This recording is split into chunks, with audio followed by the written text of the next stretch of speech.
Krishna everybody, सबका आज की गीता सत्र में स्वागत है। और हम चैप्टर 13 में हमने चैप्टर श्लोक 5 किया है। हमने देखा कि 5 में किस तरह हमको दिशा मिली और विस्तार देखने मिला। अब डिटेल्स में परमा कृष्णा में लेके जा रहे हो, विस्तार दे दिए कि कहाँ आप ये नॉलेज को कंप्लीट डिटेल में जाना है तो कहाँ आप देख सकते हो। तुम्हें सब लिखा हुआ है ना, तुमको पता है। तुम्हें जो गुरुकुल तुम्हें तभी क्या है, अर्जुन जो सामने बैठा हुआ, वहाँ जितने भी लोग हैं इमीडिएट जो लोग सुनने वाले हैं, जब तो प्रेजेंट समय में जो है वो सब गुरुकुल के स्टूडेंट हैं, तो तभी उन्होंने सब ये सीखा हुआ है। सब सीखा हुआ इन द सेंस यानी वो बड़े पैमाने इसको बोलते हैं ना, उसका सार कृष्ण समझा रहे। सार बहुत डिफिकल्ट होता है, एक बड़े टेक्स्ट पे से उसका सार निकाल लो ना, उसके लिए बहुत मेहनत है और उसके लिए बुद्धि चाहिए कि उसको एक छोटे से इसमें कैसे हम समझा दें, सिंपल लैंग्वेज में और छोटे इसमें पर सार कैसे निकाले, वो बहुत चैलेंज है। तो वो काम हमको कृष्ण ने किया, क्योंकि ये बहुत डिफिकल्ट काम, इतने पूरे वेद पुराण का, योग शास्त्र का सब कुछ निचोड़ देते। तो हमने देखा ना कि चैप्टर 5 में हमने क्या क्या श्लोक 5 में हमने क्या क्या देखा कि विस्तार कितना बड़ा है। तो उस विस्तार को हम रिवाइज करते हुए आगे बढ़ेंगे श्लोक 6 में। तो श्लोक 6 में डिटेल में गए तो किस तरह हम देखेंगे तो ये सब चीज़ हम समझ सकें और इस चीज़ों को और कोई हम रेगुलर इसमें अटेंड कर सके। पहली बात तो हम हाजिर रहे एंड प्रेजेंट रहे ऐसे लेक्चर्स में, उसके लिए हमको सब सपोर्ट मिले कि हम सही टाइम पे सब पहुंच सके उसके लिए, और फिर ज्ञान को समझ सके। इसके लिए परमात्मा से प्रार्थना करेंगे, फिर आगे बढ़ेंगे। दोनों हाथों को नमस्कार मुद्रा में हृदय के पास लाइए, लंबी गहरी श्वास लें, हर श्वास को परमात्मा से जोड़ें।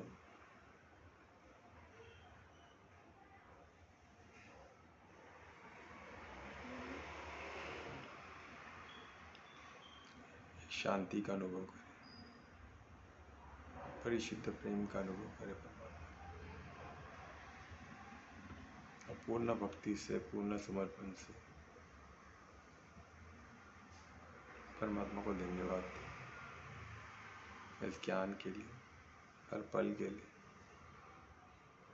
हमको जो भी ऐश्वर्य दिख रहे, समझ रहे, हम जो भी ऐश्वर्य अनुभव कर रहे हैं उस सब चीज़ के लिए परमात्मा को धन्यवाद दें और उनसे प्रार्थना करें कि आगे भी उनका आशीर्वाद इसी तरह हम आगे बना रहे, कि हम ज्ञान स्वरूप बन के खुद का और सबका मंगल कर सकें। दोनों हाथों का घर्षण करें, हाथों की ऊर्जा को आंखों चेहरों पे लगे। ओम श्री गणेशाय नमः। तो जैसे मैं बता रहा था, हम चैप्टर 13 में आ गए हैं, यानी अभी टोटल 18 चैप्टर है, तो हम 13 में है, यानी कितने चैप्टर बचे? 18 करने के बाद सिर्फ 5 चैप्टर बचेंगे। सोचो ये शुरुआत कितना मंगलमय हुआ और हम कैसे धीरे धीरे 13 चैप्टर तक पहुँचे। तो परमात्मा के आशीर्वाद से आगे भी हम धीरे धीरे पहुँचे, पर सिर्फ हमको कंप्लीट नहीं करना, हमको समझना भी है और उसको जीवन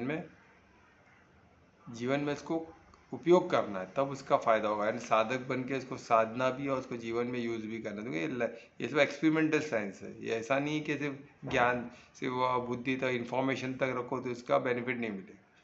इसको एक्सपेरिमेंट करोगे तो आपका ज्ञान होगा और तभी इसका फ़ायदा है, तभी। और ये साइंस से एक्सपेरिमेंटल है, तब इसको मीनिंग नहीं। तो ये सब क्या लगेगा, ये सब बातें सब तभी की बातें, आज इसका इम्पोर्टेंस नहीं है, ऐसे ही लगेगा। पर जब हम इसको भक्ति से इसको सुनते हैं तो, और जब इसको फील करते हैं तो ऐसा लगता है यही जिंदगी है, यही फैक्ट है, बाकी सब ज्ञान का कोई मतलब ही नहीं। तो ये ज्ञान इंक्लूसिव है, हर एक को जोड़ने वाली है। ऐसे नहीं क्या है, इसमें स्वार्थ नहीं है, इसमें क्या है, परमार्थ है, सबका मंगल है। तो सोचो, वो सोच के फिर ज्ञान को हम देखते तो और अच्छा लगे। तो 5 को हम रिवाइज करके थे। 5 में हमने देखा कि परमात्मा भगवान बात श्री कृष्ण ये बोल रहे हैं कि अर्जुन को, कि बोल रहे कि ये जो भी जितने भी हमारे ऋषिवर ऋषि मुनि, इन्होंने अपने अनुभव को संगठित किया और उन्होंने ये सब पेश किया। ये सब लिखा हुआ है, विस्तार में लिखा हुआ है। और किधर लिखा हुआ है? उन्होंने बोले ब्रह्म सूत्र में। भाई उन्होंने एक शब्द दिया ब्रह्म सूत्र, यानी ब्रह्म ज्ञान जो बोलते हैं। ब्रह्म सूत्र में सभी ब्रह्म ज्ञान अवेलेबल है। ब्रह्म ज्ञान यानी पूरा ब्रह्मांड का ज्ञान, तो यानी इसमें सब कुछ आ गया।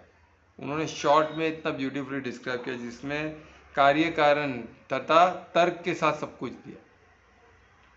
कि क्या उसमें कैसे क्या एवरीथिंग, जो भी क्वेश्चन जो श्लोक 4 में था, जो जो एक्सपेक्टेड था सब इसमें है। और उसका सार मैं भी बताने वाला हूँ। अभी इस पे ये जो सब कुछ है, ब्रह्म ज्ञान, ब्रह्म सूत्र है, ब्रह्म ज्ञान में जो सब कुछ है, उसका सार अभी श्लोक 6 से बताएगा। तो श्लोक 5 में क्या था, पूर्ण वेद, वेद के बारे में था, 4 वेदास के बारे में बताए थे हमको, ठीक है ना। उसके बारे में हमने, और ये पूरा रिकॉर्डिंग में अवेलेबल है, जो नहीं देखे वो देख सकते हैं। और उसके बाद उसमें वेद के 4 वेद थे, जो ऋग्वेद, यजुर्वेद, समवेद, अथर्ववेद। ये जो 4 वेद थे, ये 4 वेद है, जिसका हमने देखा था कैसे वो ये सब अब्रह्मशील है ना। ये बहुत इंपॉर्टेंट है, इसमें हमने देखा ये सब अथॉरिटी है ना। ब्रह्म सूत्र अथॉरिटी बोल के हमको बताया गया था। फिर उसके इतिहास का हमने महत्व देखा, इतिहास भी अथॉरिटी। इतिहास में रामायण और महाभारत स्पेसिफिक बहुत इंपॉर्टेंट है। तो उसका हमने देखा था कि किस तरह रामायण और महाभारत में जो रामायण राम की लीला है और महाभारत कृष्ण की लीला है ना। तो इनके लीलाओं से हमें सीखने जैसा बहुत कुछ मिलता है ना। फिर उसके बाद हमने पुराणास देखे, जो 18 पुराणास है ना। उसमें से हमने देखा कि सबसे भगवत पुराण कितना इम्पोर्टेंट है। सभी इम्पोर्टेंट है, पर भगवत पुराण मुझे बहुत इम्पोर्टेंट लगता है, तो वही हिसाब से मैंने बताया था। और ये इसके रचयिता इनके उनको किसने लिखा वो सब हमने देखा है ना। उसके अलावा हमने देखा सद दर्शन। सद दर्शन में मेरा फेवरेट है वेदांत दर्शन और अपना योग दर्शन, ये मेरे 2 फेवरेट है। और इसके अलावा भी हमने बाकी भी सब इम्पोर्टेंट है, पर वेदांत दर्शन और सब कुछ सब में ये करना, तो हम देखें क्या क्या हम इसको ले सकते हैं। पर योग दर्शन तो 100% मैं ले रहा हूँ है ना। इसके ये अपना गीता सत्र का योग दर्शन 100% प्रैक्टिकल क्या करना है हमें पता चलेगा। और वेदांत हम देखेंगे करेंगे कि नहीं करेंगे। बाकी योग दर्शन में मेजर हमको हेल्प मिल जाता है, और सब बेसिक लेवल पे होगा, बाद में हम एडवांस बाद में करेंगे। तो बेसिक लेवल का समझ ज़रूरी है, उसके बाद ही एडवांस जा सकते हैं है ना। फिर 5 कोशा भी हम करेंगे। इतिहास तो सबको पता है, रामायण महाभारत पता है, उसी का सब पार्ट है, वो बीच बीच में हम लेंगे। तो ये बेसिक ये हो गया। ये था अपना श्लोक 5, यानी श्लोक 5 में बताया कि क्या ये विस्तार कितना बड़ा है। अभी उसी का सार हमको बता रहे श्लोक 6 से। तो श्लोक 6 कौन पढ़ने वाला है आज का? श्लोक 6 कौन पढ़ेगा?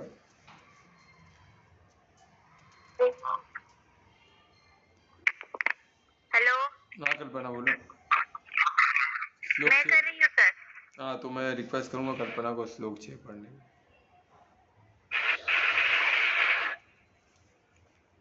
हरे कृष्णा। हरे कृष्ण। महाभूतान्यककारो बुद्धिरव्यक्तित्वमेव च इन्द्रियाणि दर्शिकम् च पञ्चचेन्द्रिययोगचराः। धन्यवाद कल्पना और इस उच्चारण के लिए। हमने देखा संस्कृत के उच्चारण का महत्व भी हमने देखा। तो इसको उच्चारण जो इधर नहीं पढ़ रहे, पर जब भी मौका मिले घर पे ये उसको पढ़े, तो पढ़ने का भी अपना फ़ायदा है। वो मंत्र बन के हमारे शरीर में जाता है, कम्युनिकेशन तो है ही, तो उसके अलावा मंत्र बन के बॉडी को भी है ना। मंत्र यानी कहते जैसे प्रोग्राम हो गया ना, जैसे प्रोग्राम फाइल जैसे हम डालते तो पूरे सिस्टम को हेल्प करता है। या ऐसे प्रोग्राम, गलत प्रोग्राम सिस्टम को बिगाड़ देता है, अच्छे प्रोग्राम सिस्टम को। तो ये संस्कृत के जो श्लोक्स है, स्पेशली गीता के श्लोक्स जो संस्कृत, ये हमको मंत्र जो अच्छे प्रोग्राम बोल के अंदर जाते हो हमारे पूरे सिस्टम को अच्छा करते हैं। इसके उच्चारण मात्र से इतना बेनिफिट है, तो इसलिए ये पढ़ने में अक्लमंदी है। तो अभी हम इसको श्लोक को थोड़ा डिटेल में लेंगे। तो इसको मैं मुख्य मुख्य बिंदु में लेते हुए इसको जितना हो सके उतना एक्सप्लेन करूँगा। कि इसमें बताया गया, इसमें बेसिकली श्लोक 6 में बताया गया क्षेत्र का संरचना दिखाया गया। क्षेत्र यानी जो बॉडी बॉडी का संरचना टोटल डिटेल में दिया गया है इसमें श्लोक 6 में। अभी इसमें श्लोक में तो ज़्यादा वर्णन में दिया है, पर मैं थोड़ा डिटेल में और जाऊंगा बेसिक लेवल पे, तो एडवांस में और डिटेल में करेंगे, ठीक है। तो इसमें कैसे, इसमें बेसिकली इसमें बताया गया कि जो भी ये जो संरचना ने किस तरह बना है, बॉडी को होता है ना, बॉडी किस तरह बना है, तो हम तो साइंस में हम अलग तरीके से जानते हैं, पर यहाँ इसको अलग तरीके से लिया जाए। कितना इसमें कितना डिटेल है सोचिए। इसमें भी कौन से लेवल से इन्होंने स्टार्ट किया है वो ब्यूटीफुल है। तो इसमें बताया जो भी बनने वाले तत्व जो है, जो बोलते हैं ना, जो कंपोज्ड ऑफ, बोलते हैं ना एलिमेंट क्या कंपोज के, कौन से एलिमेंट के बनाएगा, तो उसको हम तत्व बोल सकते हैं। तो ये संरचना किस तत्व से बना हुआ है, तो ऐसे टोटल 24 तत्व है। अभी 24 तत्वों को हम देखेंगे डिटेल में, कितना ब्यूटीफुल है। जस्ट ब्रीफली लेते हुए हम आगे बढ़ेंगे। इसमें सबसे पहले सबसे इम्पोर्टेंट जो सबको पता होगा कि पंच महाभूत, जो हमने थोड़ा बहुत आगे भी लिया है चैप्टर, पंच महाभूत से शरीर बना, ऐसा लिया था। अब हम इसको टोटल 24 तत्वों को डिटेल में टच करेंगे थोड़ा। पंच महाभूत में क्या था, एक तो पृथ्वी था, पृथ्वी तत्व था। पृथ्वी यानी क्या होता है, जो भी आप चीज़ को, जो सॉलिड चीज़ जो भी देखती हो, पृथ्वी तत्व। पृथ्वी तत्व जो ओपेक, जो बोलते हैं ना, जो ओपेक, इसमें लाइट पास नहीं होता है, जो हमको फील कर सकते हैं, टच कर सकते हैं। यानी स्थूल, जो इसमें सबसे स्थूल जो चीज़ है, जो हम फील कर सकते हैं, जिसका एक शेप साइज होता है, जो हम, है ना, तो उसको बोला जाता है सॉलिड, बोल सकते हो आप इंग्लिश में, तो उसको पृथ्वी बोलेंगे, पृथ्वी तत्व। ठीक है, तो पृथ्वी तत्व हो गया। और पृथ्वी तत्व ये एक हो गया। उसके बाद हो गया जल तत्व। जल यानी वाटर, लिक्विड, है ना, तो ये जल तत्व एक हो गया। उसके बाद सेकेंड थर्ड तत्व है वायु। वायु यानी एयर, यानी पहला पृथ्वी, जैसा भी फिर में, जैसे आप इसको इसमें इसमें समझ सकते हो, आइस क्या हो गया, सॉलिड हो गया ना, तो वो क्या हो गया, पृथ्वी तत्व हो गया। जैसे ग्लेशियर्स हम देखते हैं, तो उसमें से वाटर, जब वाटर बनता है तो क्या बन गया, जल तत्व बन गया। फिर वही जब स्टीम होता है गर्म होकर, तो क्या हो गया, वायु तत्व बन गया। ठीक है, ये समझ में आए। तो ये तीन चीज़ें। उसके बाद अग्नि, जो उष्णता देती है, जो ये कंपाउंड में चेंज करते हैं, अग्नि यानी ये चौथा तत्व हो गया। अग्नि यानी फायर, जो उष्णता प्रदान करती है ना। इसका अग्नि तत्व का सबसे इंपॉर्टेंट एग्जाम्पल सूर्य है ना। सूर्य से हमें अग्नि तत्व मिलता है, ऊर्जा मिलता है। और दूसरा आकाश तत्व, यानी ईथर, जिसको इंग्लिश में बोला जाएगा ना, एम्प्टीनेस, जो एकदम ही जो होते, जो पूरे स्पेस को फिल करता है। अगर ये 5 तत्व नहीं है, तो ये 4 तत्व अगर जिधर नहीं है, तो उधर कुछ तो है ना, तो वो आकाश तत्व है, जो फिल करता है पूरे स्पेस को, जो कंप्लीट करता है एरिया को, है ना। कुछ नहीं है, पर चारों तत्व भी नहीं है, तो क्या है, आकाश है। कुछ तो है, ऐसा एम्प्टी नहीं होता कोई भी चीज़, उधर कुछ तो है। तो जो एम्प्टीनेस जो हमको दिखता है, तो कौन सा है, आकाश तत्व है, जो ईथर। तो ये हमको ऐसे 5 तत्व से हमारा शरीर बनना है। अभी हम इसमें पृथ्वी, जल, वायु, अग्नि। वायु में भी थोड़ा कन्फ्यूजन होता है कि वायु है कि नहीं है। जो भी मूवमेंट हमारे बॉडी में होता है, जैसे जल यहाँ से वहाँ मूव करता है, बिकॉज ऑफ वायु होता है। तो वायु कैसे है समझने के लिए, प्लस हम जो श्वास लेते हो भी वायु है ना, ऑक्सीजन, मतलब वायु तत्व है। और प्लस जो भी मूवमेंट होता है वायु तत्व से ही होता है। उसका एक तो हो गया कि स्थूल, जो बायोलॉजिकल एलिमेंट, केमिकल एलिमेंट जो जाता है वो तो है। फिजियोलॉजिकल में जो मूवमेंट को आप बोल सकते हैं, वायु तत्व। ठीक है। और अग्नि यानी उष्णता, जो हमको बॉडी फील होता है गर्म। अभी हम बोल रहे हैं अग्नि तो हमारे बॉडी में है ही नहीं, अग्नि कहाँ से आ गया। अरे अग्नि इतने सूक्ष्म लेवल पे, हर एक सेल में जो फायर है, पर इतने सूक्ष्म लेवल पे हमको फील नहीं होता, पर फायर है, तभी तो हमारा शरीर गर्म रहता है ना। हमको सबको मालूम है क्या डिग्री सेल्सियस रहता है, उससे ठंडा होगा तो हम जीवित नहीं रह सकते, है ना। 98 तो होना ही चाहिए हमारा बॉडी टेम्परेचर, 98। तो सोचो, तो उतना गर्माहट कहाँ से आ रहा है, फायर से आ रहा है। तो अग्नि तत्व हम ऐसे समझ सकते हैं, अग्नि तत्व हमारे शरीर में है, वो फील कर सकते हैं हम। ठीक है, ऐसा अग्नि कुछ ऐसा आग आपको दिखेगा नहीं, क्योंकि उतना आग हो गया तो फिर हम 98 के ऊपर चले जाएंगे, तो वो हमारे बॉडी को हार्म कर सकता है। तो उससे हम कम में, एकदम बोलते एकदम हल्का सा, एकदम सूक्ष्म लेवल पे अग्नि है। अग्नि का विस्तार तो सूर्य है ना, इतना कितना विस्तार है अग्नि का, तो हम एकदम सूक्ष्म लेवल की अग्नि की बात कर रहे हैं। पर अग्नि तत्व तो सब अग्नि तत्व ही है, तो वो अग्नि तत्व को आप रिलेट कर सकते हो। फिर आकाश तत्व में, जिससे मैं बताया, जिधर कुछ नहीं है, 4 तत्व है, तो बाकी जगह किधर क्या है, तो शरीर में आकाश तत्व है। जिधर ये चारों नहीं है, तो उधर दूसरा, तो 5th एलिमेंट क्या है, आकाश। ये आकाश तत्व आपको समझने के लिए हमको लाइटनेस प्रदान करता है। कोई लोग का वेट कम रहता है, फिर भी उनको हैवीनेस होता है। वो हैवीनेस क्यों आता है, क्योंकि आकाश तत्व मिसिंग। और ये एलिमेंट पे मैं बहुत फोकस करता हूँ, लोग ये एलिमेंट को मिस कर देते हैं, और मैं इस आकाश तत्व को बहुत फोकस करता हूँ। तो आकाश से लाइटनेस आता है। किसी किसी का वेट मैं देखा हूँ 70-80 भी है, और उनमें मैं आकाश तत्व बढ़ा तो उनको लाइट फील होता है। वेट उतना ही है, पर मैंने सिर्फ आकाश तत्व बढ़ाए थे तो क्या होगा, उनको उनको बोलते हैं ना ऐसा लाइट फील हो रहा है। अब वेट कम नहीं हो रहा तो क्या करो, आकाश तत्व बढ़ाओ, तो आपको लाइट फील होगा, आप सब एनर्जी लेवल आपका बढ़ेगा, आप सब कार्य कर सकते हो। कोई कोई लोग का प्रकृति होता है कि थोड़े वो उनके जैसे कफ तत्व, जिसको कफ ज़्यादा रहेगा तो थोड़ा कफ तत्व प्रकृति का इंसान रहेगा तो थोड़ा हैवी साइड पे ही रहेगा, है ना। और तो वैसे कोई कोई लोग का नेचर ही थोड़ा हैवी साइड पे, थोड़ा उनका वेट रहता ही है, और वेट रहेगा तो ही वो हेल्दी है, यानी उनको बीमार बीमार नहीं पड़ते हैं, थोड़ा वेट रिड्यूस हो तो बीमार पड़ते हैं, ऐसा उनका अपना एक मान्यता है। तो उन्हें वेट रिड्यूस नहीं करना चाहते, तो ऐसे लोगों को क्या करना चाहिए, आकाश तत्व बढ़ाना चाहिए, तो उससे उनको लाइट फील होगा, एनर्जेटिक फील होगा। तो आकाश तत्व का मैं बहुत इसको इम्पोर्टेंस देता हूँ। तो ये ऐसे 5 तत्व है, सभी इम्पोर्टेंट है ना। अपन वेट लॉस, वेट को लेके, एनर्जी को लेकर, किसी को वेट नहीं कम करना है, एनर्जेटिक फील होना है, तो आकाश तत्व पे ध्यान दे तो उनका प्रॉब्लम सॉल्व हो सकता है। तो उसी तरह अभी ये हो गया पंच महाभूत, यानी महाभूत है जिससे हमारा बॉडी बना, पंच महाभूत यानी 5। अब इसके बाद हम देखेंगे पंच तन मंत्र। अभी पंच तन मंत्र क्या है, उसका तो वर्णन इसमें है। पंच तंत्र तन मंत्र की कौन सी बात करें, जो 24 एलिमेंट, जो 24 तत्व बोले उसमें से 5 भी आते हैं, तो 5 क्या हो गया हमारे पंच महाभूत, और उसके बाद 5 क्या है पंच तन मंत्र। पंच तन मंत्र में क्या है, टेस्ट, टेस्ट को हम क्या बोलेंगे, रस, है ना, या क्या बोलेंगे, स्वाद। तो हमको जो रस और स्वाद है वो क्या हो गया, ये तन मंत्र का एक पार्ट हो गया। और सेकेंड है टच, जो हमको स्पर्श फील होता है, वो कहाँ से होता है, स्पर्श जो होता है वो कहाँ से होता है, वो भी तन मंत्र की वजह से, है ना, जिसको स्पर्श बोला जाएगा। फिर स्मेल में गंध, जो हम सूंघ सकते हैं, गंध जो आती है हमको फील होती है, तो वो हमको क्या होगा, वो भी तन मंत्र में आएगा। फिर हमको दूसरा होता है कि साइट, जो हम रूप और स्वरूप जो हम देख पाते हैं ना, जो भी फिगर हम देख पाते हैं, दृश्य देख पाते हैं, जो जो हमको साइट जो बोलते हैं दृश्य देखने की एबिलिटी, वो जो दृश्य है, वो जो है रूप, वो रूप को समझने की, वो क्या हो गया, एक तन मंत्र हो गया। और दूसरा हो गया शब्द, जो ध्वनि, ध्वनि हम जो समझ पाते हैं वो सब एक तन मंत्र की वजह से होता है। ये क्या हो गया, पंच तन मंत्र, जो बॉडी में भी है।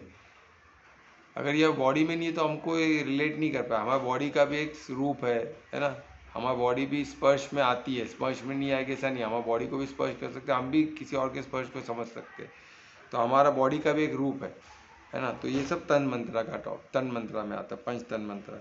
हमारा हर चीज़ का बॉडी में जितने सबका टेस्ट है, सबका एक ये है ना, उसी तरह स्पर्श का है, उसी तरह हमारे अंदर ध्वनि भी है, जो अनंत नाद बोलते हैं, अनंत नाद है, उसके अलावा हम स्पर्श निकाल भी सकते हैं, तो वो भी है, उसके अलावा बॉडी का एक अपना नाद है ना, तो वो भी है। तो ये हम देखिए, तो ये इस तरह ये पंच तन मंत्र, जो अभी ये 10 एलिमेंट हो गए, ये 24 एलिमेंट के 10 ये हो गए। उसके बाद हम देखेंगे पंच कर्मेंद्रिया, कर्मेंद्रिया ने जिससे हम कर्म करते हैं। अब ये 5 कर्मेंद्रिया कौन से, एक तो है वाक, जो स्पीच, जो हम बोलने की हमें क्षमता है, वो क्या हो गया, कर्मेंद्र, वो कर्म में जाता है, कर्मेंद्रिया में जाता है, तो वो क्या हो गया, स्पीच, जो हम वह शब्द जो यूज़ करते हैं, जो शब्द भी ध्वनि बन के जाती है, अपन ध्वनियाँ अपन उसको हम स्पर्श में जो उसको एक शब्द बना सकने की जो एबिलिटी है ध्वनि को, वो कर्मेंद्रिया में आती है, ठीक है। और दूसरा हो गया हस्त, यानी हम हाथ से जो कार्य कर सकते हैं, हाथ से कुछ उठा सकते हैं, हाथ से कुछ चीज़ को बना सकते हैं, जो कैबिलिटी है हमारी हाथों की, मैन्यूवरिंग की या कुछ उठाने की जो भी क्षमता है, एक चीज़ को यहाँ से वहाँ रखने की, यानी हमने प्रकृति में एक चीज़ को यहाँ से यहाँ रखा, तो हमने उस चीज़ को डिस्टर्ब किया, कुछ तो हमने चेंज किया ना, तो हमने कर्म किया, किसी को तोड़ दिया, किसी को बना दिया, ये हम हाथों से कर सकते हैं ना, पेड़ के डाली को तोड़ दिया, फूल को तोड़ दिया, भाई एक्सप्लेनेशन की छोटी चीज़ है, तो हमने प्रकृति को डिस्टर्ब किया ना, कुछ तो हमने एक्टिविटी किया ना, तो वो सब कर्म, हाथों से एक्टिविटी, इसलिए वो कर्म इंद्रिया में माना जाता है। फिर पैर यानी पद, यानी फीट, या इसको पैर लेग बोला जाएगा, जिससे हम यहाँ से वहाँ मूव हो सकते हैं, जंप कर सकते हैं, यहाँ से वहाँ चल सकते हैं, है ना, भाग सकते हैं, तो ये सब कर्मेंद्रिय, इससे हम मूवमेंट कर सकते हैं, कर्म कर सकते हैं, है ना। तो ये सब, ये 3 हो गए। इसके अलावा अब इसको कैसे बोला जाएगा, जेनिटल, यानी इसको क्या बोल सकते हैं, उपदल बोला जा रहा है, जनेन्द्रिया, जनेन्द्रिया ने जन्य, जहाँ से प्रोडक्शन होता है, जहाँ से यूरिन पास होता है, तो उसको जेनिटल्स भी कर्मेंद्रिया। तो इसमें योग में इतना इसमें पंच कर्मेंद्रिया में जेनिटल, जेनिटल यहाँ से यूरिन पास होता है, यूरिन हम बाहर निकालते हैं बॉडी से, वो भी एक एक्टिविटी है ना, रिप्रोडक्शन के लिए भी वो एक्टिविटी है। तो ये सब एक्टिविटी कर्मेंद्रिया, जेनिंद्रिया यानी जेनिटल्स उससे यूज़ करते हैं। तो वो एक हो गया कर्मेंद्रिया हो गई।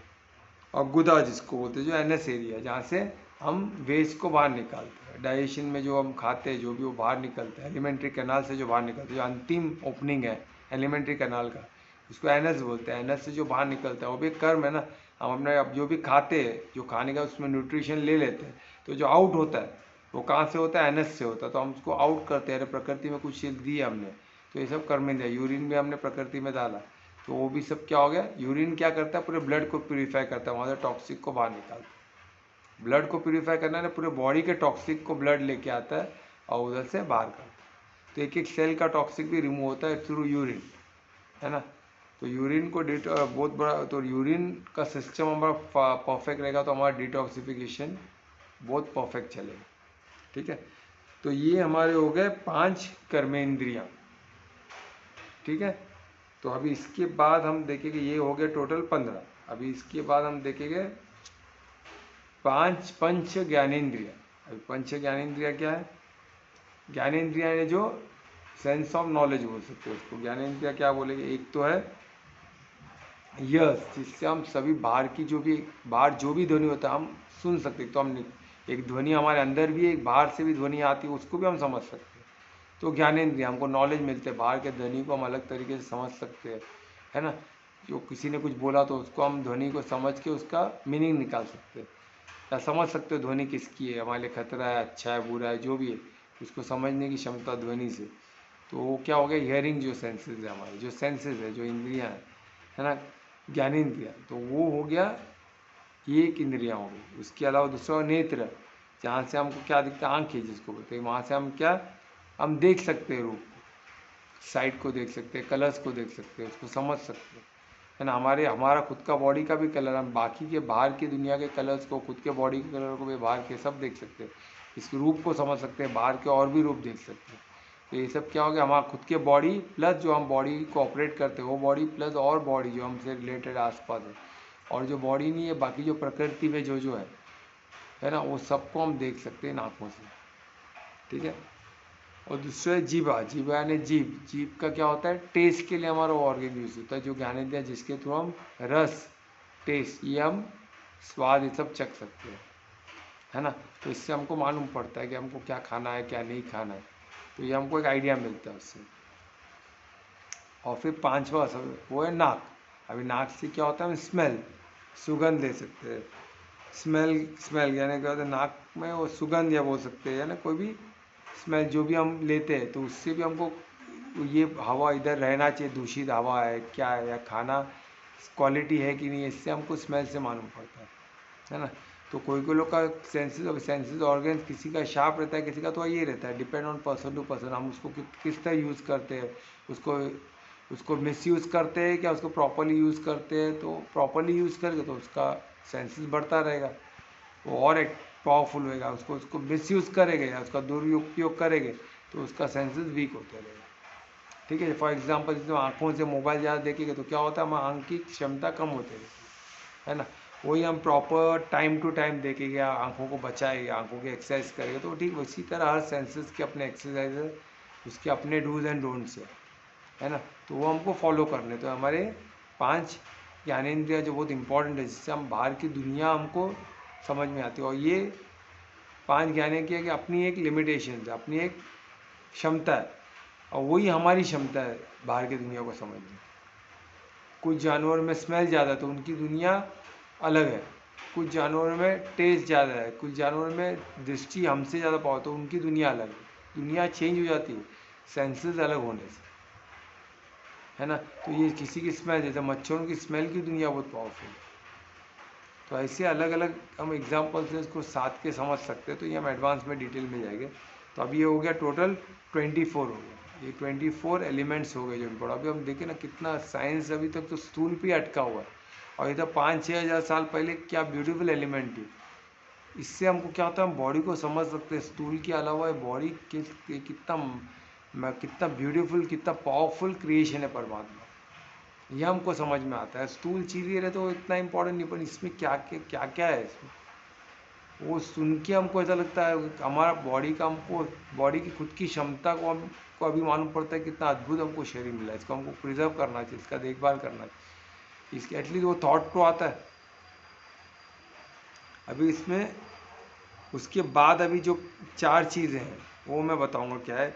इसमें अंतकरण चतुष्टया बोल सकते हैं, जो मन है उसको बोलते हैं। मन क्या हो गया, माइंड है ना। मन का क्या काम है, मन क्या करता है, विचार करता है। और मानसिक प्रक्रिया जो भी होती है, मानसिक प्रक्रिया जो भी हम प्रक्रिया जो भी मन को लेके जो भी प्रक्रिया हम जैसे समझ सकते हैं, जैसे इमोशनल होना है ना, ये सब मन का ज़्यादा ये होता है। फीलिंग्स ये तो मन से ज़्यादा चलता है। एडवर्टाइजमेंट है कि अट्रैक्ट होना है ना, इंद्रियों से ही बनता है मन। पर मन का कार्य करने का तरीका अलग है। जैसे डर लगना, उसके पीछे की कुछ आपने दृश्य देखा, शेर को देखा, तो शेर से लेके मन क्या बोलेगा शेर को, ये वो खतरा है, ये हमको हार्म कर सकता है। तो हमको क्या करना चाहिए, भागना चाहिए कि डरना चाहिए। और कोई लोग जो मन जिसका स्ट्रांग है वो एटलीस्ट क्या करना है सोल्यूशन पे देख के वो भागेगा, यानी मन को राइट यूज़ किया। पर वही जो मन को राइट नहीं यूज़ कर पाया वो क्या करेगा, डर के उधर ही काँपने लग जाए। तो मन ने उसको डरा दिया, तो मन ने बोल दिया डेंजर, तेरा डेथ होने वाला है। और वही मन उसको प्रॉपरली ट्रेन कर तो बोलेगा भाई खतरा है, you can run, you can fight, you can flight. अगर फाइट नहीं करते तो फ्लाइट करो, भागो इधर से, फिर चढ़ जाओ। शेर चढ़ नहीं सकता। ये सब हमको नॉलेज कौन देगा, वही मन। अगर ट्रेंड है तो हम ये सब नॉलेज यूज़ कर सकते हैं, है ना। अगर नहीं तो हम डायरेक्ट सब एकदम स्टैंड स्टिल हो जाएगा, स्तब्ध हो जाएंगे, तो प्रॉब्लम है हमारी। तो वही शेर हमको खा जाएगा, हम भाग भी नहीं पाएंगे, वही हमको हार्म कर देगा। कोई भी सिचुएशन हो सकता है, हमको ये समझना है। तो मन का जो मन के बारे में पता, मन ये बहुत सुपीरियर है कंपेयर टू बॉडी। तो ये बॉडी का ही इसमें आता है। तो बॉडी हमसे बॉडी स्थूल में नहीं देख रहे ना, उसका आत्मा बॉडी को किस तरह यूज़ कर रही है वो एंगल से देख रहे, तो मन भी आता है वही क्षेत्र में। ये सिर्फ खेती की ज़मीन की बात नहीं हो रही, ज़मीन में क्या फसल उगा सकते हैं, किस तरह उगा सकते हैं, उसमें क्या क्या एलिमेंट, हवा का एलिमेंट, बहुत कुछ उसमें इन्वॉल्व है ना, बारिश वारिश बहुत कुछ इन्वॉल्व है, वो सब चीज़ जानना, वो सब। तो इसलिए ये क्षेत्र में मन भी आता है, क्योंकि बॉडी का क्षेत्र है, उसमें मन भी एक एलिमेंट है। ठीक है। उसके बाद बुद्धि, वो भी क्षेत्र का एलिमेंट। तो बुद्धि के हिसाब से जिसको बुद्धि ही नहीं है तो वो क्षेत्र, वो बॉडी किस काम का। हम देखते हैं ना कितने बच्चे जो उनकी बुद्धि नहीं डेवलप होती तो वो कुछ काम ही नहीं कर पाते, उनका जीवन पूरा डिस्टर्ब हो जाता। और जिसका मन डिस्टर्ब हो, इमोशनली वो भी वीक होता है। वो बोलते ना, वो हमेशा डेंजर जोन में रहता है, कब कुछ कर दे, कब उसको हार्म हो जाए, कुछ ना कुछ रहता है। तो इससे बचने के लिए तो ये चीज़ हमको देखना है कि मन का इम्पोर्टेंस हमने देखा है ना। और परमात्मा बोलते हैं मन और बुद्धि को मुझ में लगाओ तो आप परमार्थ हो सकते हो। बहुत आसान हो जाता है, तो ये बहुत इंपॉर्टेंट एलिमेंट है। मन क्या हो गया, जो हमको इमोशनली स्ट्रांग कर सकता है। मन अगर हमारा डिस्टर्ब है तो हम क्या हो जाते हैं, इमोशनली डिस्टर्ब हो जाते हैं। हम डर में रहते हैं, डाउट में रहते हैं। ये सब मन के प्रॉपरली ट्रेन नहीं करो तो ये सब प्रॉब्लम हो सकता है। मन कन्फ्यूजन में रहना तो मन के प्रॉब्लम। बुद्धि में क्या होता है, बुद्धि का विकसित होना है, इन्फॉर्मेशन प्रॉपर लेना, उसको प्रॉपरली इवेल्युएट करना, विवेक का यूज़ करना, ये सब इंटेलेक्ट का काम है, बुद्धि का काम। विवेक है पर हम यूज़ ही नहीं करेंगे तो क्या करें, है ना। वो बुद्धि बराबर नहीं। हमको बुद्धि में हर चीज़ को भी, तो विवेक ही हमको मनुष्य बनाता है। अब विवेक हटा दो तो हम जानवर ही हैं। ये जो भी डिफ्रेंशिएट करने का, हम अलग है, एनालाइज करने का, रीजनिंग करने का, सब पावर विवेक से आता है। धर्म अधर्म क्या है, और धर्म अधर्म उसमें सबसे विवेक से सबसे इम्पोर्टेंट चीज़ है ना। पर हम उसको डिफ्रेंशिएट क्या करते हैं, खुद को दूसरे से डिफ्रेंशिएट करते हैं और उसी में ज़्यादा फोकस करते। तो यही हम क्या कर दिया, यही विवेक को हमने गलत चीज़ में यूज़ कर दिया और मन को हम स्ट्रांग कर देते, यही सही है बोलते। तो मन वही पकड़ के रखेगा, है ना। हमको क्या करना है, विवेक को यूज़ करना है, काय के लिए, धर्म अधर्म के लिए। ठीक है। तो विवेक हो गया।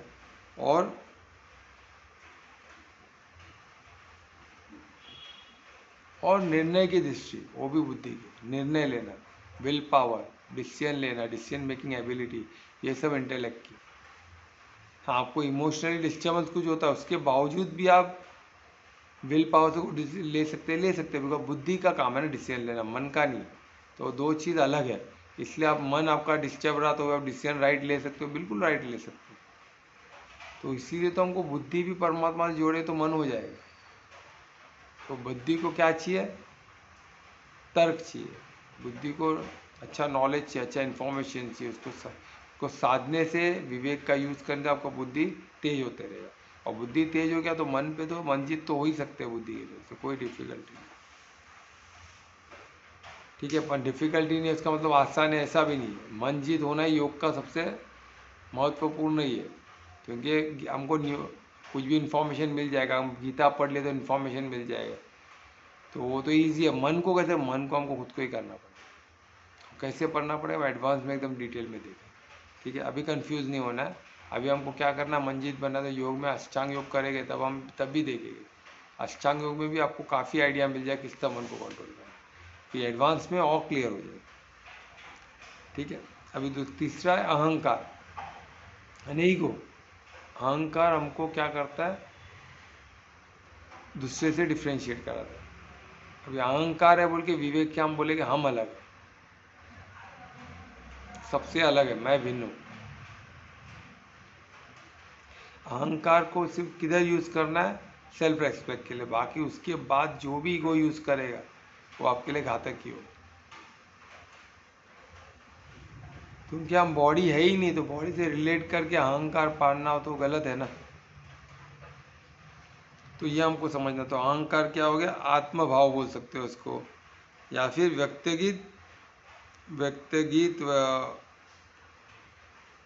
यानी उसको पहचान, व्यक्तिगत पहचान को भी आप अहंकार बोल सकते हैं। हमको एक व्यक्तिगत पहचान मिलता है ना, तो हमारा कर्म पे अधिकार है। ये जो अधिकार जो जानना अहंकार, इसका अहंकार ये अच्छा है।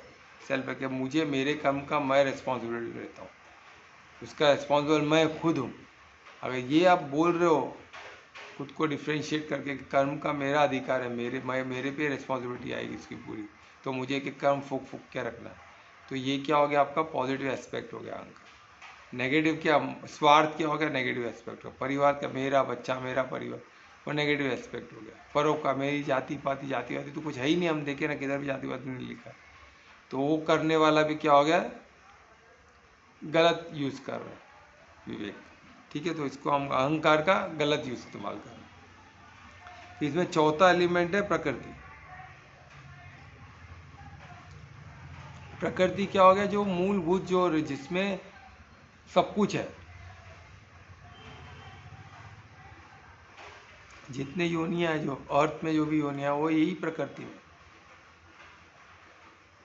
है ना। तो इसमें मैटर और सब आ गया इसमें। तो ये हो गया ब्यूटीफुल। ये चार चीज़ें हो गई जो लेके, इसका हम एडवांस में देखें किस तरह होता है। तो ये मूलभूत चीज़ है जिससे पूरा ये 24 एलिमेंट हो गया, जिससे बॉडी बना है टोटल। ये क्लियर हो गया सबको? इस पर क्वेश्चन आंसर हम बाद में लेके, पहले मैं इसमें और एक इम्पोर्टेंट चीज़ का वर्णन करता हूँ।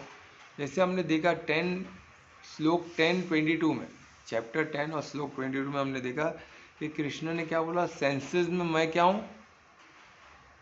मैं मन हूँ। जो भी इंद्रियां हैं उसमें मैं कौन हूँ? जो सेंसरी तो उसमें मैं कौन हूँ बोल रहे हैं? मैं मन हूँ। यानी सोचो, मन को इतना, इसमें मन को अलग बोलते हैं, आई एम द माइंड अलग बोलते हैं, पर इसमें क्या बोल रहे? 10 एकम इसमें शब्द है। 10 एकम यानी जो ज्ञानेन्द्रिय 5 और ज्ञानेन्द्रिय और 5 ज्ञानेन्द्रिय और 5 कर्मेंद्रिय, ये 10 होके फिर एक और 10 एकम। तो 10 एकम यानी वो मन को जोड़ते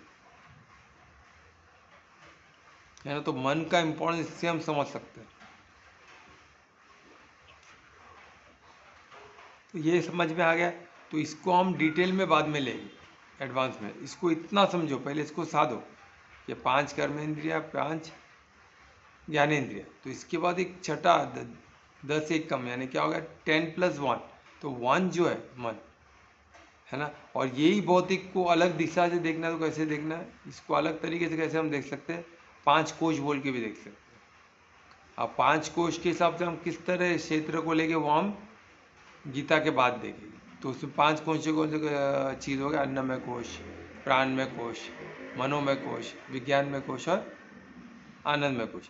अभी इसमें क्या, ये जो मन है इसको प्लस वन बोल के क्यों है, क्योंकि मनोमय कोश एक इंडिपेंडेंट कोश है, शीट है जो बॉडी में, उसके भी वो बॉडी नहीं रह सकती, टिक नहीं सकती।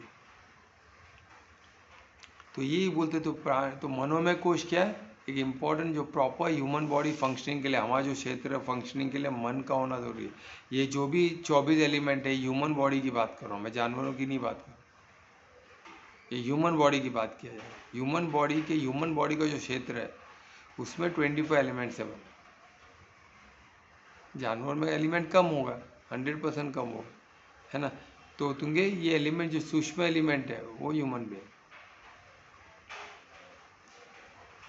तो इधर से कम समझ में आ गया। अब इसके बाद हम देखेंगे तो इसको हम 5 कोशों से भी हम समझ सकते हैं। तो 5 कोशों का जैसे मैंने बताया,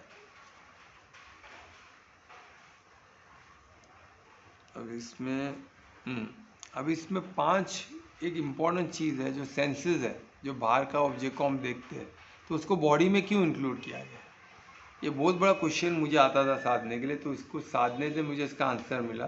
तो कोई इसका आंसर दे सकता है ये क्वेश्चन, मैं आपके भी मैं एक्सपेक्ट कर रहा था क्वेश्चन, पर मैं बोला पहले बता दूं, तो आप लोग इसका मेरे को जवाब ढूंढो, जवाब में भी आपको आपका क्वेश्चन का आंसर मिल जाएगा। तो क्वेश्चन वापस रिपीट करो।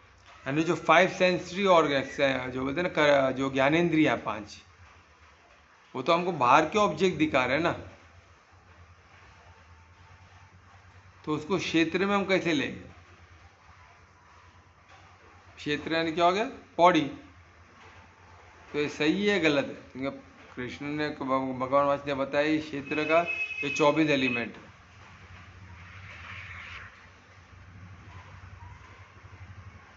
क्योंकि ये पांचों इंद्रियां मन को प्रभावित करते हैं ना।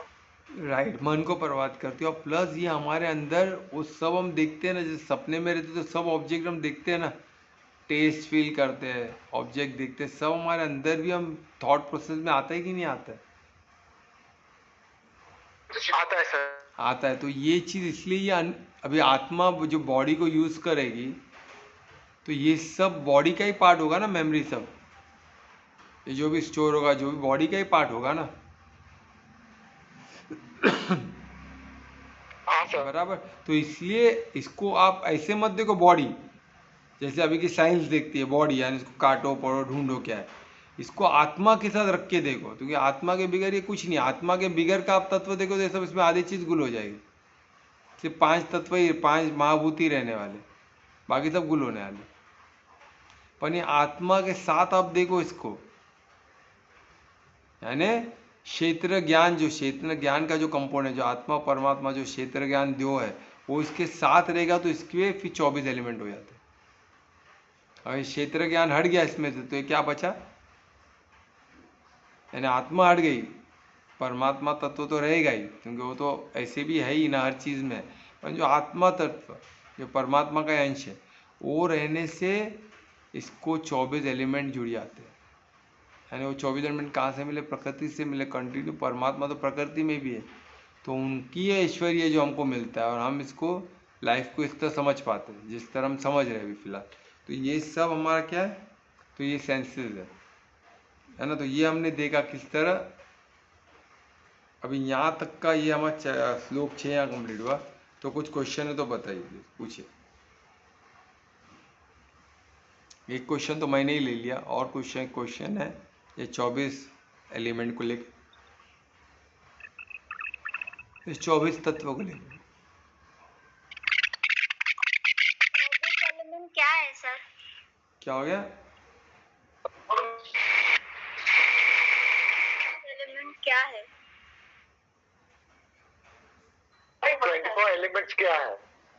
क्या हो गया, 24 एलिमेंट्स क्या है? 24 एलिमेंट यानी 24 तत्व। तुम नहीं थी क्या तभी, 24 तत्व तुम लगता गई थी जब मैं एक्सप्लेन। 24 तत्व से हमारा क्षेत्र बना है। हम ये श्लोक 6 में क्षेत्र की संरचना देख रहे हैं कि क्षेत्र कैसे बना, और क्षेत्र ये कौन सा क्षेत्र है, ह्यूमन बॉडी के क्षेत्र की बात हो रही है। तो ह्यूमन बॉडी का क्षेत्र विद क्षेत्र ज्ञान, उस हिसाब से हम देख रहे हैं। क्षेत्र ज्ञान एक क्षेत्र ज्ञान आत्मा के हिसाब से कैसे है, आत्मा है तो क्षेत्र ज्ञान क्या क्या होता है, क्या एस्पेक्ट होता है। तो 24 एलिमेंट है उसमें, 24 तत्व है। तो 24 तत्वों को हमने देखा। तो सबसे पहला 5 महाभूत था, है ना। फिर 5 तन मंत्रास थे। फिर क्या थे, 5 ज्ञानेन्द्रियाँ, 5 कर्मेंद्रियाँ, ऐसा करते हम आगे बढ़े ना। फिर जो 4 बचे तो ये 20 हो गए। फिर बाद में 4 जो बचे हम मन, बुद्धि, अहंकार और प्रकृति देखे। तो ऐसे कितने हो गए टोटल, 24 तत्वों से हमारा बॉडी बना है। ठीक है। तो ऐसा इसके लिए अहंकार पे बहुत मतलब जो भी स्टोरी रामायण महाभारत, अहंकार पे बहुत इफेक्ट पड़ता है ना। अहंकार अहंकार तुम क्यों किसका सबसे पार्ट है देखो ना। वो जो बोलते हैं ना सुपीरियर, उसका है ना। सुपीरियर शीट में बॉडी को कोश में भी देखो तो अन्नमय कोश में 5 तत्व आ गया। फिर उसके ऊपर प्राणमय कोश, जो एनर्जी बॉडी, जो कार्य करवाता है बॉडी से, वो भी हट गया तो बॉडी कार्य नहीं कर पाए। फिर उसके ऊपर क्या हो गया, मनोमय कोश। मनोमय कोश और सुपीरियर, यानी एनर्जी बॉडी के लिए भी बड़ा है।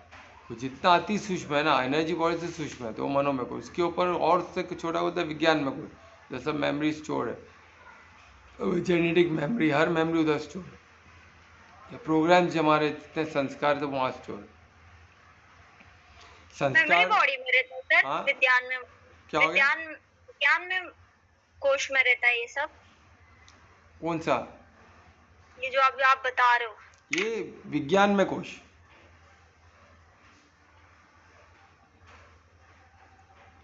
कैसे? या मेमोरी में, जैसे हार्ड डिस्क है ना कंप्यूटर पे। अभी क्या मोबाइल पे कैमरा है, तो कैमरा जो भी लेता है तो स्टोर किधर करता है, हार्ड डिस्क में करता है ना।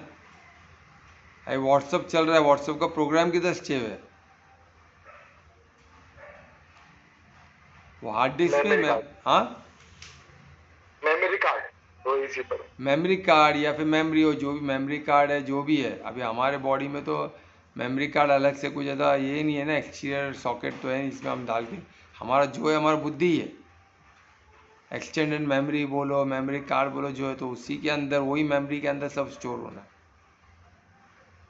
है कि नहीं। तो इसके अंदर जो भी हमारी मेमोरी स्टोर्ड है वो हिसाब से हम उसको, और जो मेमोरी में सिर्फ प्रोग्रामेबल प्रोग्राम भी आता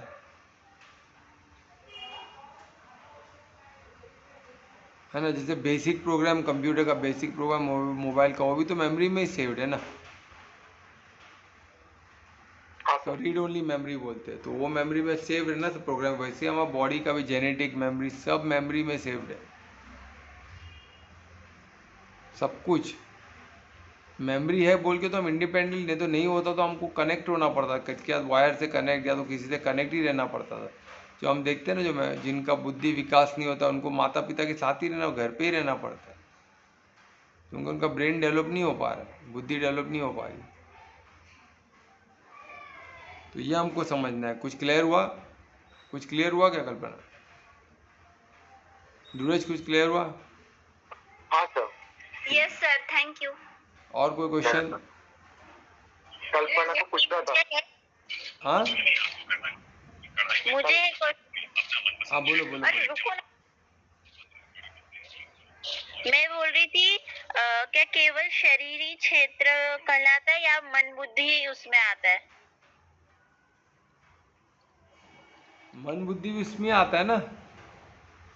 अच्छा, अभी ये क्षेत्र सिर्फ बॉडी नहीं है, क्षेत्र आत्मा के साथ, आत्मा के कौन से क्षेत्र को यूज करने वाले, तो आत्मा, आत्मा ह्यूमन बॉडी में ये सब आता है। मैं ह्यूमन बॉडी की बात कर रहा हूँ, फिर तुम जानवर की बॉडी पे मत चले जाना। वो भी लिविंग बॉडी की बात हो रही है, जब एक लिविंग बॉडी की बात हो रही है, डेड बॉडी की बात नहीं हो रही, ठीक है। तो ये हमको समझना है। डेड बॉडी में मन वन नहीं रहता है, मन अंग का कुछ नहीं, डेड बॉडी 5 तत्व की तरह मैं पड़ा हुआ है, उसकी बात नहीं तो हो रही। जानवर का नहीं है ना सर? हाँ, मन जानवर का, जानवर में मन नहीं रहता है, बुद्धि भी नहीं होती बुद्धि है। होती है पर उसमें विवेक नहीं होता है, वो मेमोरी स्टोर करता है। तो मतलब बुद्धि में मेमोरी स्टोर होती है, बुद्धि में होती है ना मैं स्टोर। और विवेक विवेक उसका वो दोनों का विवेक फर्क भी पड़। अभी बुद्धि है। बुद्धि यानी एक हार्ड डिस्क है, और बुद्धि के मेमोरी को यूज़ करने वाला भी तो कोई चीज़ है ना, प्रोसेसर जो उसको यूज़ करता है। तो इंटेलेक्ट हो गया जो उसको यूज़ करता है बुद्धि को, वो भी उसका ही पार्ट हो गया, और उसे ही विवेक बोलते हैं। और उसी में विवेक एक पार्ट है। अच्छा, विवेक अलग है। विवेक तो एक टूल है ना, जैसे अभी एक मेमोरी है, अभी एक प्रोग्राम चल रहा है समझो, उसमें एआई का एक टूल डाल दो तो वही प्रोग्राम चलने का और अच्छा चलेगा। अलग अलग, अभी जैसे पहले माइक्रोसॉफ्ट था, आज माइक्रोसॉफ्ट सेम वैसे ही नहीं है ना, आज माइक्रो एडवांस हो गया, क्यों? उसमें एक टूल ऐड करते गए ना। तो अभी जैसे अभी जानवर की बॉडी, उसमें वो टूल नहीं था, तो इसलिए जानवर है। अभी इंसान के बॉडी में वो टूल है, अभी कितने लोग को टूल है तो भी उसको यूज़ नहीं करते, तो वो भी जानवर जैसे हरकत करेंगे ना।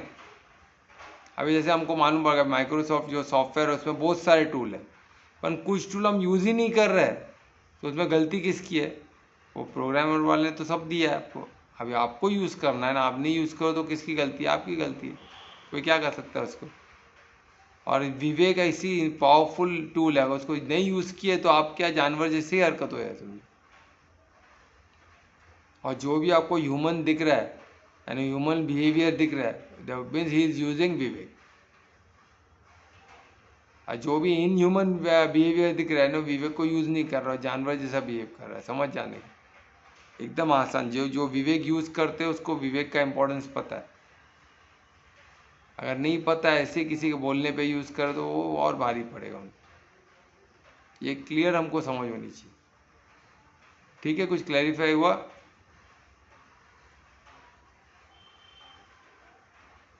Yes sir. ठीक है, तो ये, तो इसे और कोई क्वेश्चन प्लीज?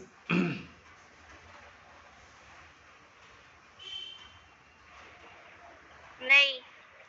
हाँ, तो और कोई क्वेश्चन नहीं तो ठीक है। अभी लाइन आज का कौन करेगा कीर्तन? मैं कर रही हूँ। हाँ, तो मैं रिक्वेस्ट करूँगा कल्पना के आज का कीर्तन करें। हरे कृष्णा। हरे कृष्ण। तुम साधना आराधना, तुम ध्यान हो राधे, हो पास हर एक सांस के, तुम प्राण हो राधे।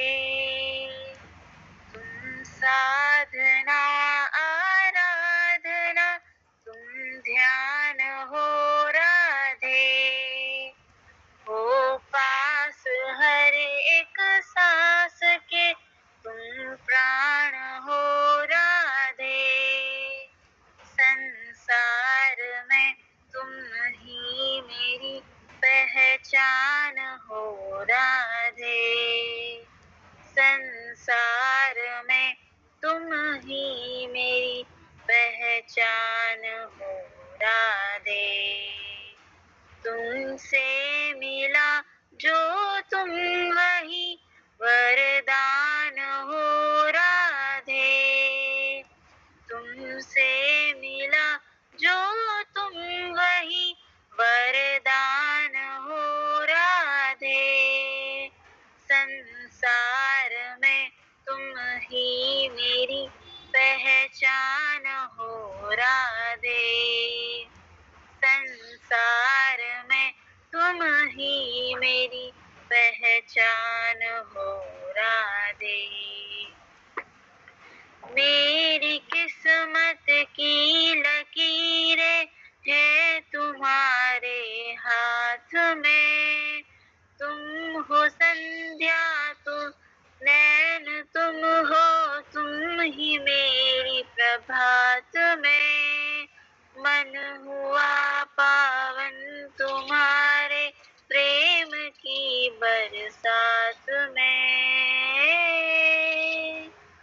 तुम प्रीत हो संगीत का, तुम ज्ञान हो राधे, तुम प्रीत हो संगीत का, तुम ज्ञान हो राधे, हो पास हर एक सांस की, तुम प्राण हो राधे। संसार तुम ही मेरी पहचान हो राधे, संसार में तुम ही मेरी पहचान हो राधे, हे राधे, हे राधे, राधे, हे राधे। जय श्री कृष्णा। राधे राधे। जय श्री कृष्ण। बहुत अच्छे कल्पना, बहुत अच्छा आपने कीर्तन किया, एकदम मेलोडियस था, उच्चारण भी अच्छा था। और इससे बेटर टाइम क्या हो सकता है कृष्ण को याद करने का, तो हम उनके इतने इम्पोर्टेंट श्लोक को हम समझ रहे हैं, और कितना अच्छा उन्होंने हमको ज्ञान दिया, कितना डिटेल में एक क्षेत्र समझा रहा है। ये हमको बहुत हेल्प होने वाला है आगे चल के। स्पेसिफिकली हम जब अलग के कोशा सब करेंगे ना, ये सब बहुत हेल्प होगा, और जो एडवांस में बहुत हेल्प होगा। इसको साधो, बहुत इंपॉर्टेंट चीज़ है। एंड प्लस हम हमारा यूट्यूब चैनल का 1000 सब्सक्रिप्शन हो गया, तो उसके लिए सभी यूट्यूब के कोर टीम है उसको धन्यवाद, है ना, उनको धन्यवाद। उसमें से सबसे इम्पोर्टेंट, सबसे ज़्यादा कोई इसमें इन्वॉल्व है, ज़्यादा मेहनत कर रहा है, तो ध्रुवेश है। तो ध्रुवेश को स्पेशल थैंक्स, स्पेशल धन्यवाद। और बाकी जो ऑडियंस, आप लोग भी सब बहुत इंपॉर्टेंट हो, जो लोग कोर टीम में नहीं हो पर किसी न किसी तरह से एज ए टीम आपको सपोर्ट कर रहे हैं हम लोग को। और ये कोर टीम हमारा बढ़ेगा तो बाकी लोग जिसको इंटरेस्ट हो ज्वाइन कर सकते हैं, है ना। ये ओपन है, हर कोई ज्वाइन कर सकता है इसमें। हमारे कोर टीम के अलावा और भी हम टीम साइज बढ़ाएंगे, तो इसमें सबका स्वागत है। तो सबको धन्यवाद, और परमात्मा को तो स्पेशल धन्यवाद, तो उनके ऐश्वर्य ये सब हो रहा है। तो ये सब हम कभी सोचे नहीं थे, पर ये हुआ है, और ये सब घटित हो रहा है ना। 1000 सब्सक्रिप्शन बहुत बड़ा लैंडमार्क हमने टच किया, और वे भी विद इन 8 मंथ्स में। यानी अप्रॉक्सीमेटली हमको पर मंथ 100+ सब्सक्रिप्शन मिला है, और पर डे पकड़ो तो 4-4+ सब्सक्रिप्शन एवरी डे।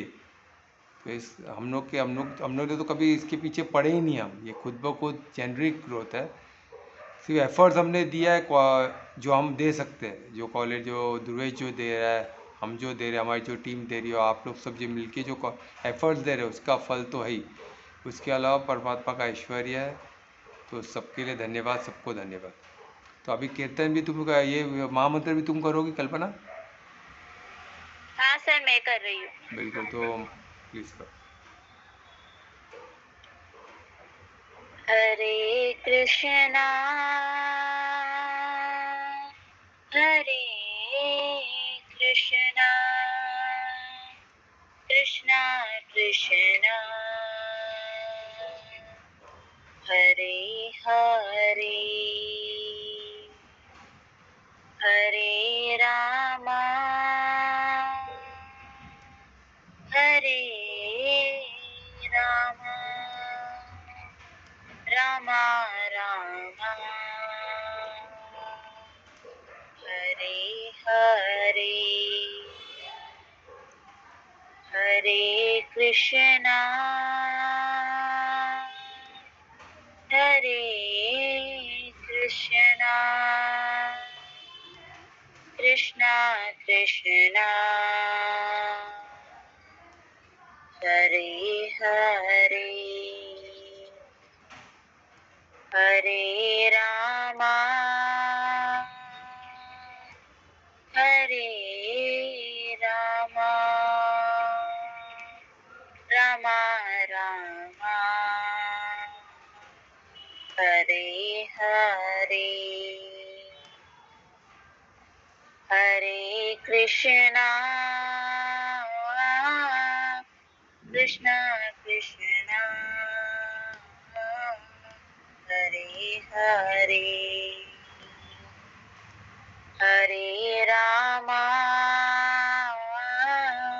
हरे रामा, रामा रामा, हरे हरे। बोलो जय श्री राधा कृष्ण की जय। जय श्री राजा कृष्ण की जय। जय। धन्यवाद कल्पना, बहुत अच्छा आपने कीर्तन किया। तो आज इस कीर्तन नहीं, महामंत्र और महाकीर्तन के इस महामंत्र के साथ हम आज का सेशन यहाँ ही समाप्त करते हैं। फिर 9 बजे मिलेंगे। और ये 8 बजे की 9 बजे इनका रिक्वेस्ट था, कल्पना और अनीता इन्नो का, कि 8 बजे हम सेशन स्टार्ट करें कि उनको है ना गरबा खेलने का मौका मिले। तो 8 बजे सबको सही रहेगा? 8 से 9। हाँ सर, मंडे ट्यूसडे ना? हाँ, मंडे ट्यूजडे 2 ही दिन। चलो ठीक है। वर्षा, तुमको चलेगा? हाँ चलेगा सर। ओके, तो कल हम 8 बजे मिलते हैं। ठीक है, तो ये तो 2 दिन के लिए ही, सिर्फ दशहरे तक। उसके बाद फिर से हम मंडे ट्यूजडे, सॉरी कल तो बंद रहेगा, मंडे ट्यूजडे हम करते हैं। ठीक है, धन्यवाद सबको, मंगल हो, शुभ रात्रि। धन्यवाद सर सभी को। हर हर महादेव। हर हर महादेव। हरे कृष्णा सभी को।